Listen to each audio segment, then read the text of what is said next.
د پروګرام په دې لړ کې بلنه ورکوم ښاغلي خوږژبي شاعر ښاغلي عبدالصمد صابري صاحب ته چې راشي خپل کلام پیش کړي او ښاغلی شیرین آغا احمدیار صاحب دې تیار وي. نظم دی له نظم نه مخکې یو څلوریزه ده. نشته نشته روغ زړګی مې په بدن کې، نشته نشته روغ زړګی مې په بدن کې، چې واکمن وینم نور په خپل وطن کې، او چرته جوړ بشي سپرلی په بلبلانو، چې کارغی شي واکداره په چمن کې. نظم دی، توجه مې غواړم.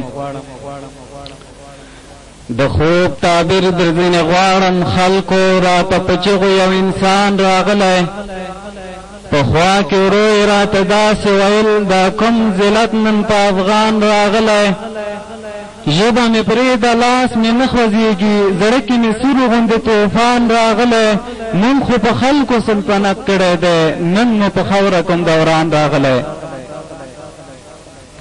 دا ازادي که غلامي ده زمونږ، دا ازادي که غلامي ده زمونږ، چې ساتندوی مو نن پردي نیولي.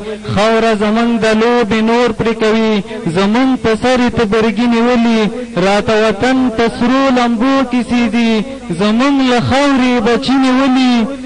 صبر کوئ زمونږ ګزار پاتې دی، سپینې تڼاکې مې زړګي نیولي. ته د افغان د تباهۍ دپاره، ته د افغان د تباهۍ دپاره په ورځ کې سل ځلې پلمې جوړوې. زمونږ له کوره ته د سولې په نوم د نابودۍ مو دسیسې جوړوې. بیا رغونه کې زمونږ له کور نه له انسانانو هدیرې جوړوې. ته خدای دغه انساني حقوق دي چې مې وژلو ته وسلې جوړوې.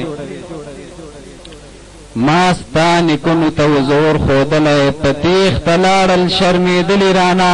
چا مو روسانو ته کور ښودلی، چې لا تر اوسه ترهېدلي رانه. د وخت فرعون دلته خات شوی نه دی، چې چنګیز خان دې هم ژړلي رانه.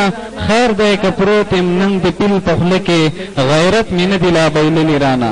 په میوند کې مختنې ملالې، ها په میوند کې پښتنې ملالې، چې به په خولې باندې ټپه کوله، په سرو بنګړو کړنګا کوله، چې په دښمن به یې حمله کوله.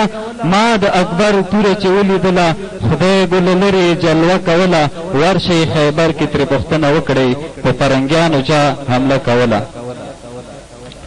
پوهه له تاسو موږ پخوا پېژنده، پوهه له تاسو موږ پخوا پېژنده. په تاریخو کې مې پوهان وګوره، زوی د سینا مې دی بچی د خاورې. بیا سید جمال الدین افغان وګوره، زه یم په خپله د جرګو ټاټوبی. ورشه په غبرګو میرویس خان وګوره، تا دې په خپله خپل تاریخ لیدلی، په آینه کې د خپل ځان وګوره. نور درته صبر زړه کې ځای نه لري، نور درته صبر زړه کې ځای نه لري. نن بیا دا خاوره ابدالي زیږوي، درته به سل کړي لاندې باندې پښونه. امیر کروړ بابا سوري زیږوي، دې صلیبیانو ته په زغرده وایم، صلاح الدین ایوبي زیږوي. بیا به تاریخ کې طلایي کرښې شي، بیا درته مور هغه بچي زیږوي.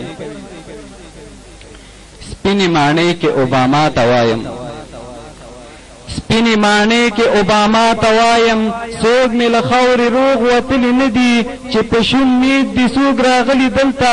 ګوره بیا میندو یې لیدلي نه دي، چې زما ګزار په سر خوړلی. ماغزه یې ځای ته لا راغلي نه دي، که ته هوښیار ځان دې وپوهوه، تالا بوټان په سر خوړلي نه دي. څوک راغلي دلته، ګوره بیا میندو یې لیدلي نه دي، چې زما ګزار په سر خوړلی. ماغزه یې ځای ته لا راغلي نه دي، که ته هوښیار ځان دې وپوهوه، تالا بوټان په سر خوړلي نه دي. مونږ مسلمان ابراهیمی ملت یو، مونږ ته اسلام دیموکراسي راوړې. بشر دوستی لا تا هم نه پېژنده، مونږ ته مو دین بشر دوستی راوړې. ما ته دې ومنه په دغه خاوره، ما ککرۍ د پرنګي راوړې. په نیمه پوه شه او که نه پوهېږې، توره تېره مې پولادي راوړې. له توجه نه